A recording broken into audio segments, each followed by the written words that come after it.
Namaste everyone, welcome to Tech Room. I am JP Ahmed. I am once again back with one more video on PCI Express. We have been discussing different topics of PCI in last three videos. In this video, we will discuss about one of the major concepts related to PCI Express, that is serial versus parallel mode of communication. So you already know that PCI Express evolved from PCI and PCI X, and in those time parallel mode of communication were used, but there was some restrictions when we tried to increase the frequency from more and more so that we can have a larger bandwidth. It was impossible for the different companies to increase the more frequency in parallel mode of communication. We will discuss what was the issue and why serial mode of communication was introduced, and how it helps us to increase the bandwidth without any problem. So when you read the spec, uh, you come across this parallel and serial thing, and बहुत सारे बच्चों को ये confusion होता है कि आप जैसे जानते हो कि पैरेलल में भी मल्टीपल वायर्स होते हैं और सीरियल में भी अगर कंपोनेंट ए है और बी है मान लो, और अगर पीसीआई की बात हम करते हैं तो पैरेलल जब कम्युनिकेट कर रहे हैं तो मल्टीपल वायर्स हैं, और सीरियल में भी आपने देखा है कि मल्टीपल लेन्स होते हैं। तो पीसीआई एक्सप्रेस की बात हम करते हैं तो इसमें कहते हैं कि सीरियल है और इधर पैरेलल है, तो फिर दोनों में डिफरेंस क्या है, ये कंफ्यूजन हमेशा बच्चों को रहता है और वो कहीं आंसर मिलता भी नहीं है, आप कहीं ढूंढोगे तो पता भी नहीं चलता है। और तो हम डिस्कस करेंगे वन बाय वन कि ये पैरेलल में क्या डिफरेंस है और सीरियल में क्या डिफरेंस है। तो पहली चीज हम डिस्कस करते हैं हम पैरेलल से सीरियल में गए क्यों। तो for example if you have a signal of 4 bits suppose, then you have to you will require at least 4 wires to send all the 4 bits at a time. So in this mode you will use 4 wires and there will be one clock. At one clock only these 4 wires will transmit the data, both the bulbs like this. Okay, so in parallel communication at one clock cycle, clock 0 suppose, if the at the passage of clock 0 the signals will be transmitted, and the second clock passage clock 1 suppose, you have to sample the signals at B, and these 4 wires, ये चारों जो wires है एक साथ communicate करेंगे, एक साथ transmit करेंगे और एक ही साथ फिर रिसीव भी होंगे। ए से ट्रांसमिट किया तो बी पे रिसीव करेंगे, तो सेम क्लॉक पे आपको रिसीव होना चाहिए। तो सिग्नल्स मान लो ये वायर्स हैं और आपको ये पता है कि पहले पॉसेज पे अगर ट्रांसमिट कर रहे हैं तो नेक्स्ट पॉसेज तक मुझे सिग्नल यहाँ से लेकर यहाँ पहुँचना चाहिए। तो यहाँ से यहाँ जाने को टाइम को फ्लाइट टाइम कहते हैं। अब अगर आप फ्रीक्वेंसी एक लिमिट के बाद बढ़ाओगे, जैसे जैसे फ्रीक्वेंसी बढ़ाओगे तो टाइम पीरियड उसका कम होता जाएगा, और अपने पास एक रिस्ट्रिक्शन है कि टाइम पीरियड और ये फ्लाइट टाइम दोनों आपस में रिलेटेड है। अगर टाइम पीरियड अगर क्लॉक का मान लो कम गया और फ्लाइट टाइम ज्यादा है तो पॉसेज पहला और सेकेंड, मतलब क्लॉक 0 और क्लॉक 1 दोनों के बीच में जो टाइम है इतने देर में सिग्नल्स यहाँ से यहाँ पहुंच जाना चाहिए। अगर हमने फ्रीक्वेंसी बढ़ाई और क्लॉक का टाइम पीरियड अगर कम हो गया उसकी वजह से, तो सिग्नल्स मान लो यहीं पहुंचा है और नेक्स्ट पॉसेज आ गया तो आपका डेटा मिस हो जाएगा। तो एक लिमिट आ गई थी पीसीआई में कि इस लिमिट के बाद हम फ्रीक्वेंसी को बढ़ा नहीं सकते, मतलब बैंडविड्थ हम बढ़ा नहीं सकते, क्योंकि अगर आप क्लॉक का टाइम पीरियड छोटा करोगे तो आपका डेटा मिस होना शुरू हो जाएगा।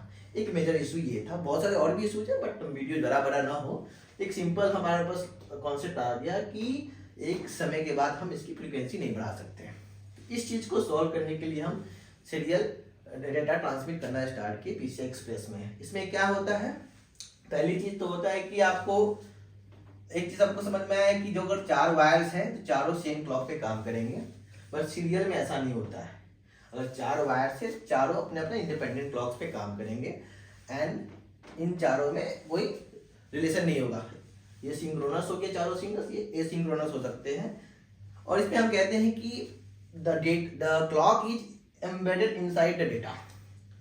तो पीसीआई एक्सप्रेस में क्या होता है कि जब हम ट्रांसमिट करना चाहते हैं कोई सिग्नल और इधर कुछ रिसीव करना चाहते हैं, अगर ये TX है और ये RX है, तो पीसीआई एक्सप्रेस में क्या करते हैं कि जब डिवाइस, मान लो ये होस्ट है और ये एंड पॉइंट है, तो जब डिवाइस डिटेक्शन होता है उस समय सबसे पहले हम क्लॉक को फाइंड आउट करते हैं कि क्लॉक की फ्रीक्वेंसी क्या है।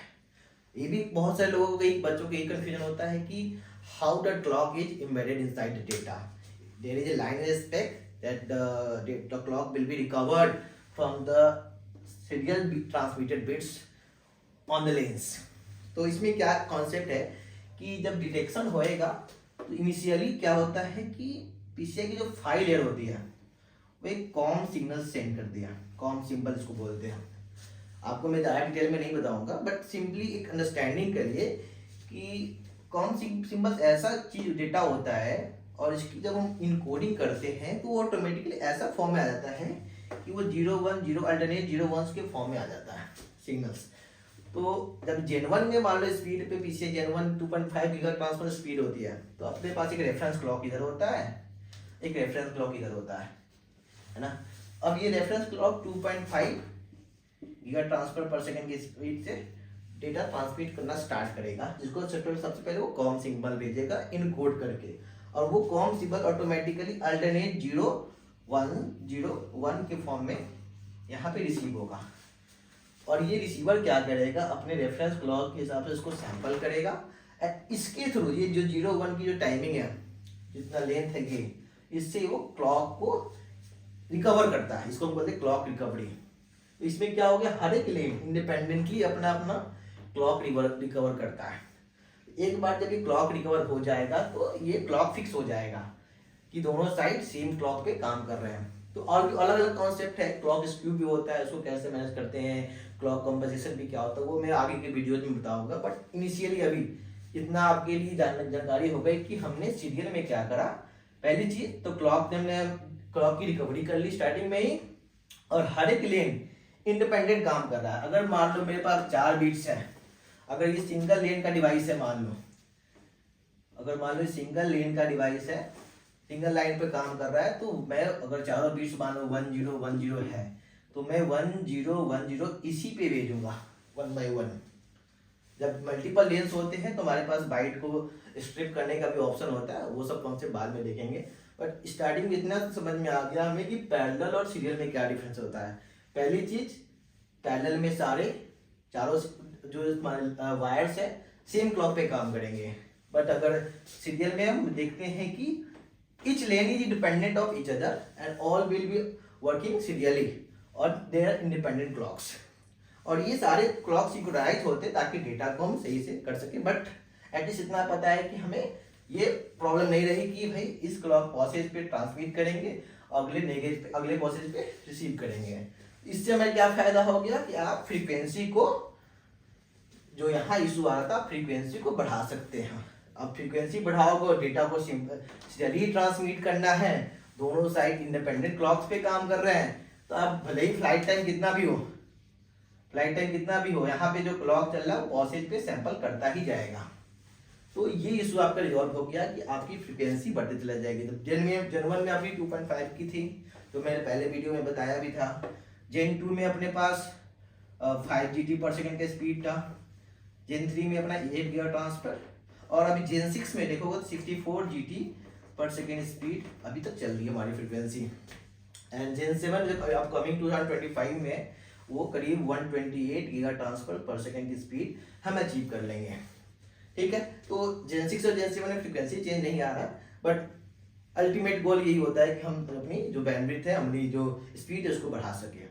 तो इस वीडियो में आपको इतना समझ में आ गया what is the difference between parallel and serial and why we required PCI Express to be serial. We had the issue of transmitting and receiving the data at the passage of one clock and receiving at the passage of second clock, and it was very difficult to increase the frequency. And what is the difference between parallel and serial communication? So I will end this video here.